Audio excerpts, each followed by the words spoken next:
Hello and welcome to the Coaching Podcast, coaching for success in sport and business. Your host is Emma Doyle, the energy and high performance under pressure coach who is a world leader in unleashing human potential. Buckle up for this high octane session. Let them have it, coach. G'day everybody and welcome to the Coaching Podcast. My name is Emma Doyle and I am here today with Allan Sicard, who is an author, podcaster, speaker, leadership coach and former police commander. We've never had a former police commander before on the podcast. So Allan, I'm so excited to talk to you about coaching and bringing out the best in people. Welcome to the show. How are you? Thank you very much, Emma. It's a pleasure to be on your show. It's an absolute honour, actually, because I followed some of what your podcast is all about. And former police commanders are just normal people. We just happen to have a job that probably not many people would take on, but we're just normal people. Yes. I love that. You've normalized the myth of former police commander, but I can't wait to talk to you more about that in a moment. For now, we'll get straight into it, Allan. I'm going to send you a curveball with anchovies on a pizza. You either love them or you strongly dislike them. What's your take? Anchovies on a pizza. Well, I used to love them, but I'm now plant-based. So I've been plant-based for a few years now. So I don't have them anymore. There you go. Well, listen, because you answered that way, you can choose either which one you want to start with, your best coaching moment and what was a lesson, or your worst coaching moment and what was a lesson. So the best coaching moment would come out of probably what you talked about, police commander role. So for the listeners that don't know, I was the police commander in an incident that happened in 2011 called the Mossman collar bomb job, where an 18-year-old young woman studying for her high school certificate in Australia, in Sydney, had a man come into her house and put what he said was a collar bomb around her neck, and said he was a bomb expert, and left her all these instructions. So I ended up being the police commander in charge of that job. The briefing I got was it ended up one of our police officers, young policewoman with a couple of her own kids, elected to stay with the young woman until the bomb squad arrived and the negotiators. And the briefing that I got when I turned up was Mr. Sicard from the bomb squad. Mr. Sicard, where your policewoman is, she will die if the bomb goes off. The success rate of removing a collar bomb worldwide is 0%. The note around this young woman's neck said that it's likely that this bomb is on a 2-hour timer, because it referred to another incident in America. So out of that job, we did a lot of things. I'm a kind of leader that I don't hog the limelight at all. I create an environment where people can do their absolute best, and really no one knew that I was the police commander at that job. Everyone else thought someone else was at that job. We resolved that successfully after about 7 hours, and that's a story in my book. You might be going to be asking me about that, the Courage to Lead, Resilience and Compassion in Police Command. It'll be out in end of June this year. So I won't spoil the rest of that story. But out of that job, about 3 years later, I think most people would have heard about this job. I was the forward police commander for the Link Cafe siege in Sydney. I learned so much from the collar bomb job about how to set up a job like that going into the Link Cafe siege. My greatest coaching moment out of that, after doing those two jobs, I realised with the right preparation and working together with good people, we can really pretty well do anything. After those two jobs, I realised, well, if we get our emergency partners together, if I prepare my own staff at every level to prepare for our next Link Cafe, I started to do coaching at all levels with my own staff, with other emergency services, with the community, about how to, and shopping centres, transport agencies, hospitals, schools, how to prepare for the next job. And it's all about exactly what you talk about. It's about having relationships with people. It's about having the discussion. It's about having imagination, about asking questions. And so that's probably my greatest coaching moment that I'm really happy with is we did that.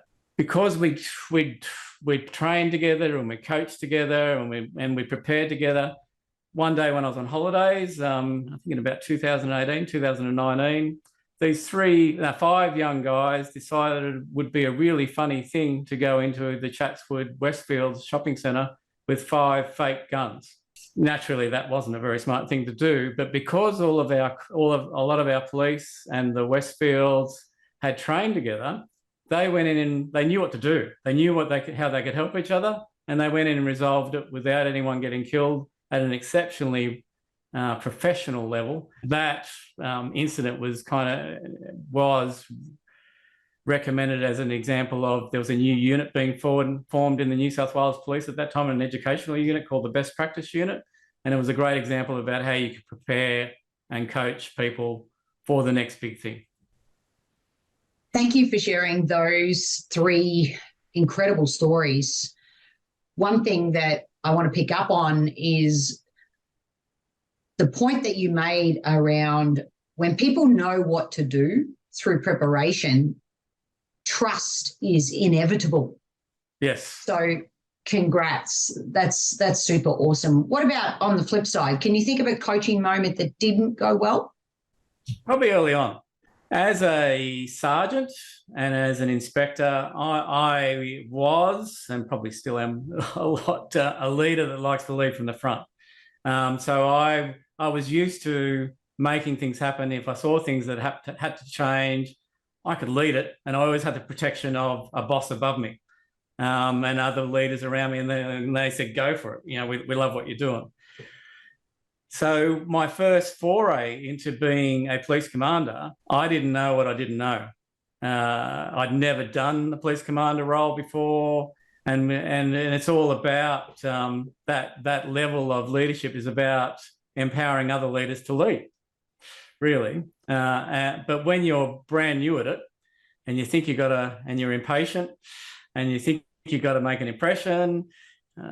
All of those things, all those immature things and naiveties and not knowing what the job really entailed. I went in to my first role as police command, did too much, disempowered the leaders that should have been leading, put a target on my back, and it was probably the most awful time I've ever had as a leader.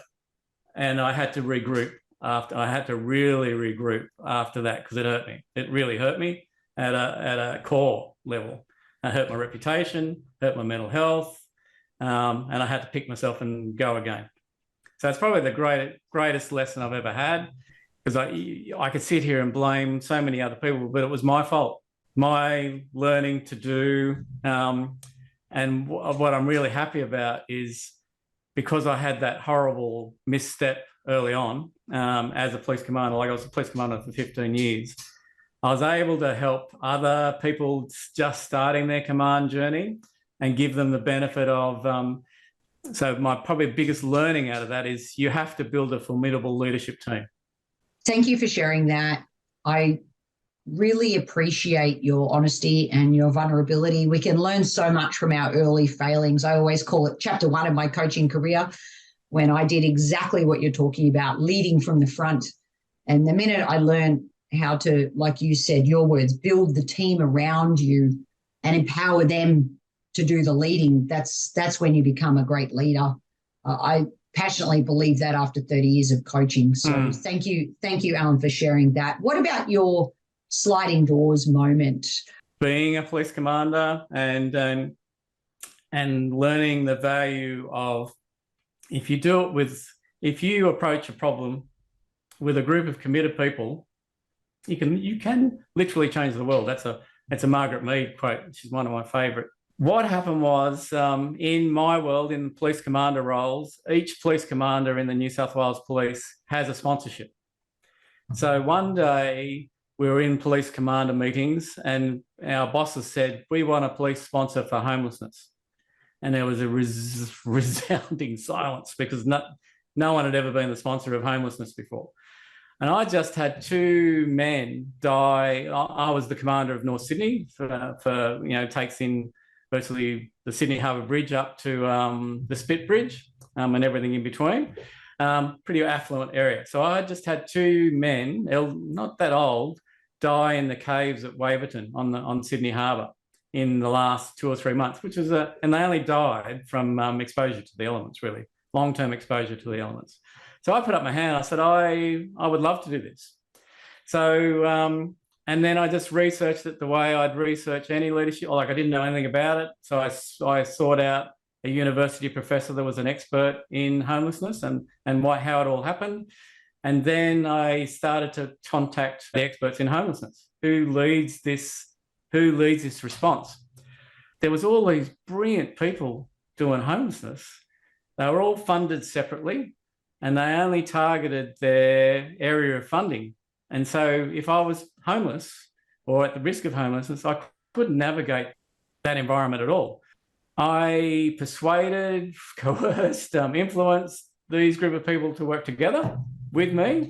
And over a period of years, using the exact same resourcing and funding, we just changed the face of how you do homelessness. And so we would identify a particular area in the city.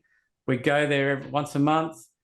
We take people with people from housing, and we cause this to change. It used to be a 50-page handwritten document to get out of homelessness, which most people in homelessness can't read or write, a lot of them, on the streets. So we changed it so we'd have someone from housing with an iPad, and we'd get them housed that day. So we housed over 300 people in probably a 3-year period, just by getting people to work together.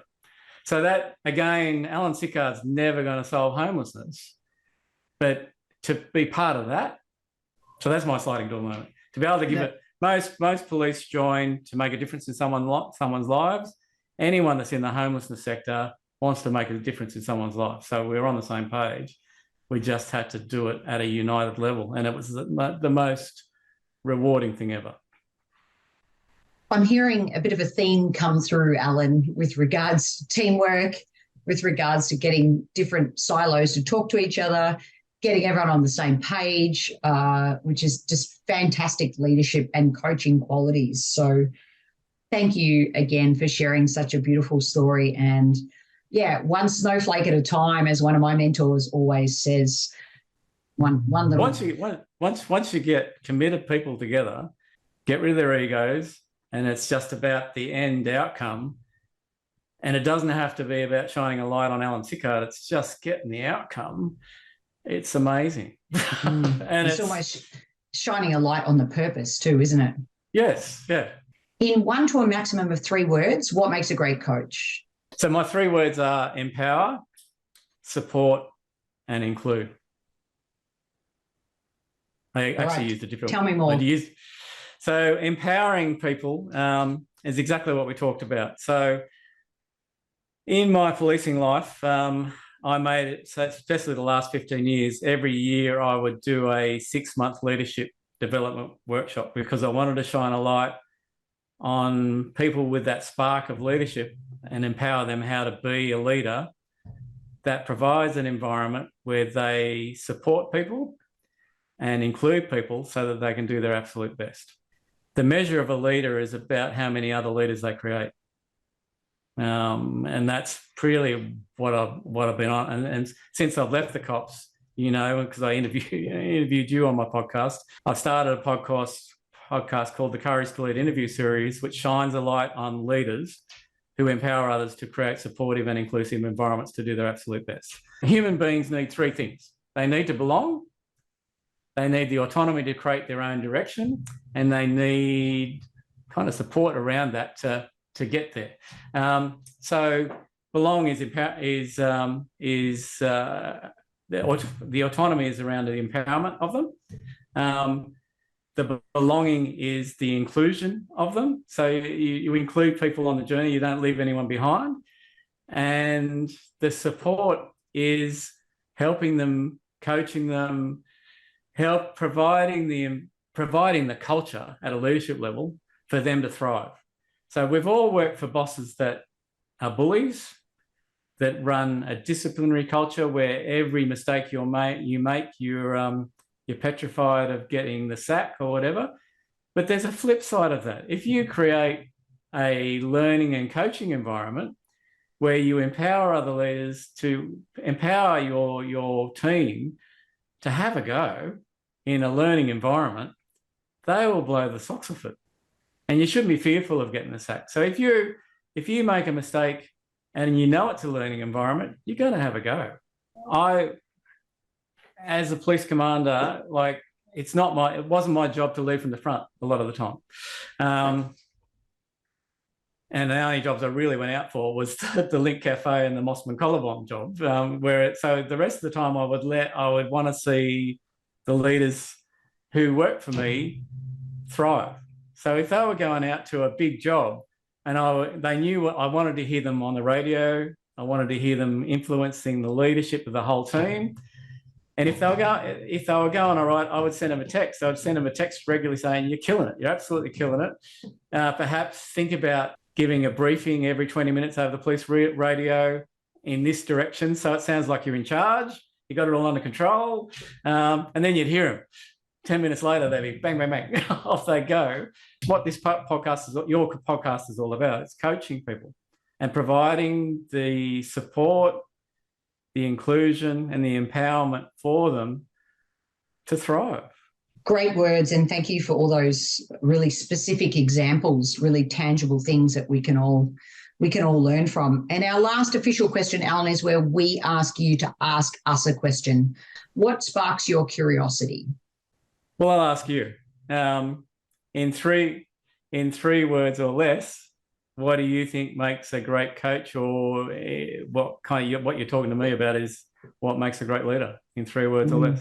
Well, I'm going to have to answer it because you you flipped my own question back on me. But definitely in the book, I talk about the E factors: energy, empathy, and enjoyment.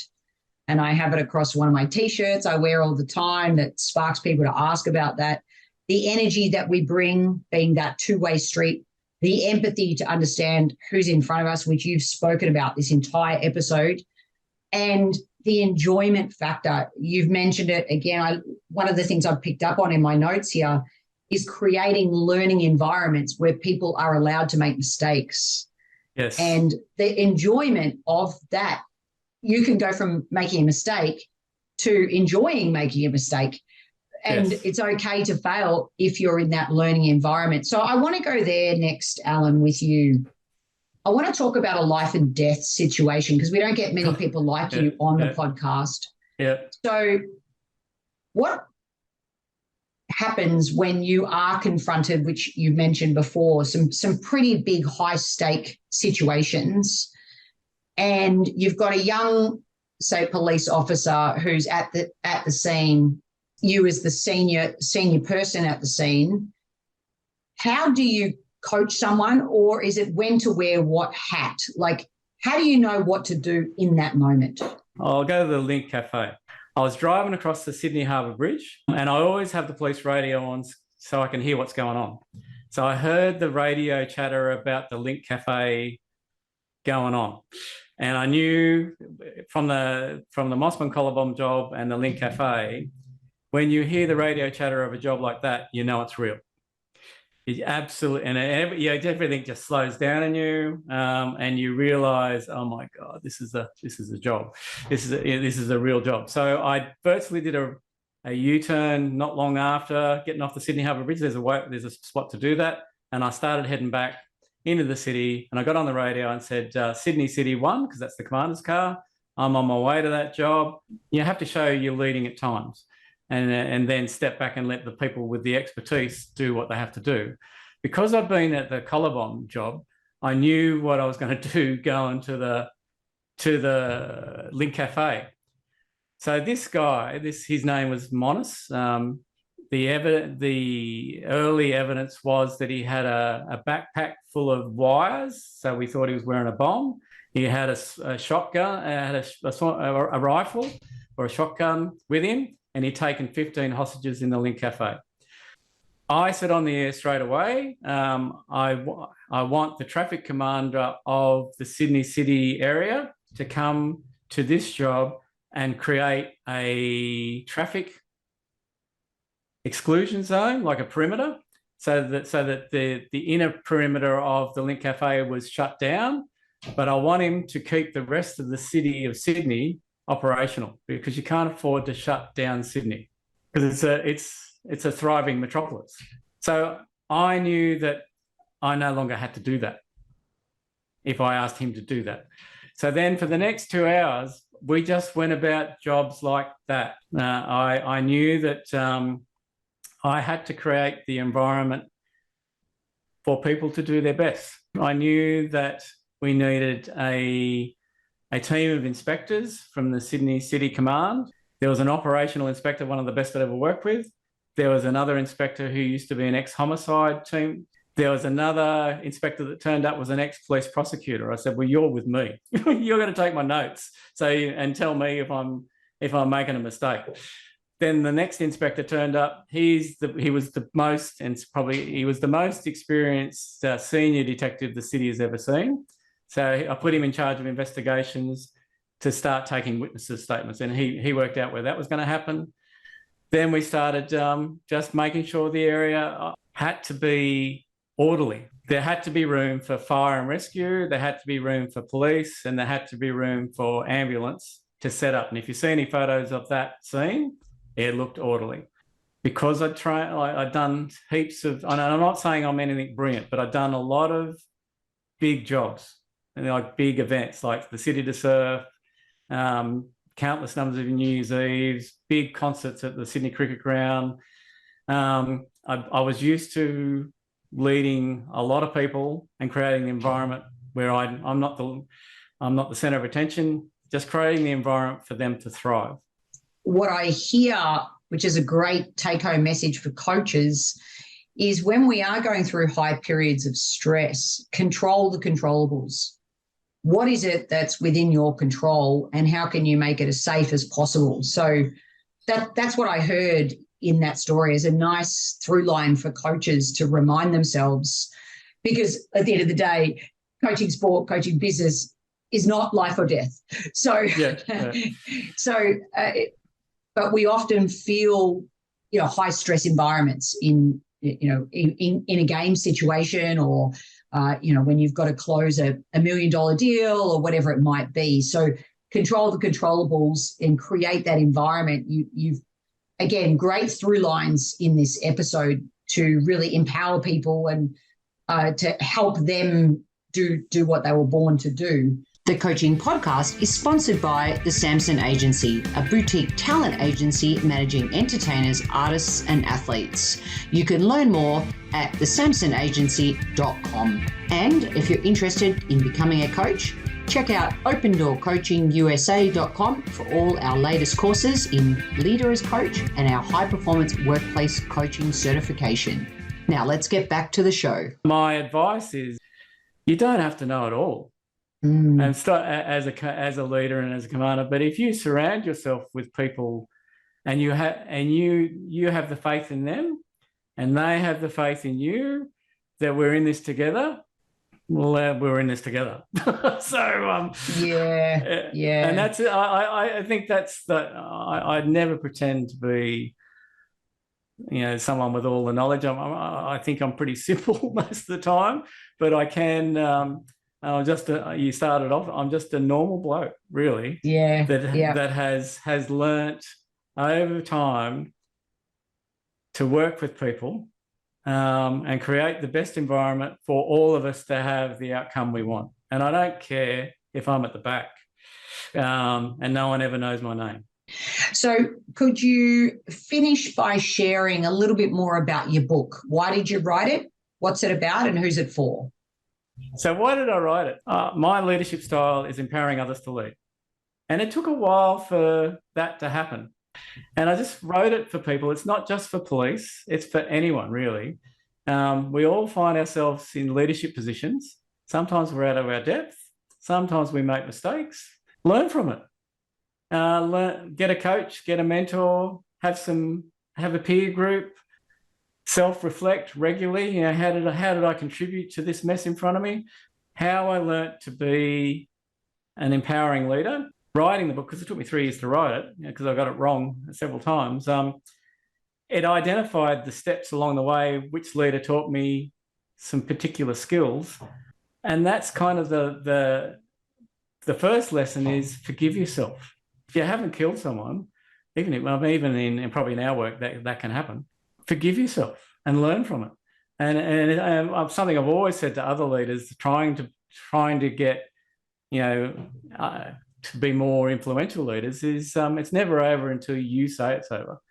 It's about creating a formidable team, knowing that's at the core of it, really. Because if you're a leader of one, well, you're a leader of no one. If you're putting a target on your back, well, that's disastrous. But if you've got a strong, formidable team, united, cohesive team around you, you can do anything. And if their goal is to create a supportive and inclusive work environment, you can make work so much fun for people, and people just thrive.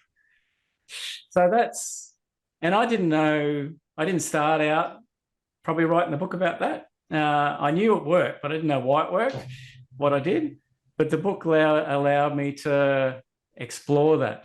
So, and then, like I've given you examples on this podcast, you can go into the biggest job, but if you're prepared and trained together, you can literally take anything on. And then, like, homelessness is a wicked problem all around the world, but with the right group of people, I'm such an optimist about this. I firmly believe we can end homelessness if we get the right group of people around, because it's not right that we leave the most vulnerable behind.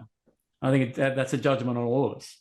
So the book's about how, if you, with the right preparation, the right lessons, the right self-reflection, you can make a difference to your family, you can make a difference to your friends.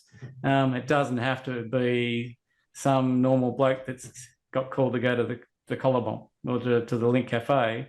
It can happen anywhere. So it sounds like it is a book that transcends audiences, really, and people wanting to empower and grow and learn. And well, you can learn more at allansicard.com. His book will be out June of 2023. We are excited to stay on the lookout for it, Allan. I appreciate you reaching out to me originally, and I appreciate flipping my podcast back on you. Together, as you said, we can all make a difference. And thank you so much for being prepared and for empowering these committed people to work on things like saving homelessness and making a difference in the world. So thank you, Allan, for being on the Coaching Podcast. Thank you for the privilege. It's an absolute honour to be on your show. Yeah, together we're all just normal people, aren't we? Just trying to do our little bit. With empowerment, support, and being inclusive. So thank you, everyone, for listening. And if you enjoyed this episode of the Coaching Podcast, please share it with a fellow coach. And thanks for listening.